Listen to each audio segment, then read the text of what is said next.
அண்ணாமலையால் BJP வளர்ந்து கொண்டுதான் இருக்கிறது. 11% பெரிய விஷயங்க. 11% பெரிய விஷயம். இது உண்மையாக பிஜேபி தனியா நின்று நீங்க யாரை விட நாம் தமிழரை விட 8 இது 11. அப்போ நாம் தமிழர் தமிழ் தேசிய கட்சி தமிழர்களுக்கான அடையாளம். பிஜேபி வட இந்தியா கட்சி, பிஜேபி மோடி கட்சி, அமித்ஷா கட்சி, ஹிந்திக்காரன் கட்சி, இப்படி சொல்லுகிற தமிழ்நாடு எவ்வளவு ஓட்டு போட்டிருக்கான்? 11%. பிஜேபி தமிழர் கட்சியே கிடையாது, காங்கிரஸ் தமிழர் கட்சியே கிடையாது, வட இந்திய கட்சி.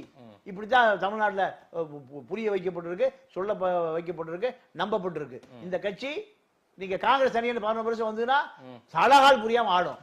அதற்கான வாய்ப்பு காங்கிரஸுக்கு இன்னைக்கு வரைக்கும் இல்ல. திமுக அண்ணா திமுக வாக்கு வங்கி எவ்வளவு? 20% நிரந்தர வாக்கு வங்கி. ஏன் நம்மளால வாங்க முடியாது? பிஜேபி 11% வாங்குது. இப்ப அண்ணாமலையால நீங்க தமிழ்நாடு காங்கிரஸுக்கு பெரிய தலைவலி ஆகி போச்சு.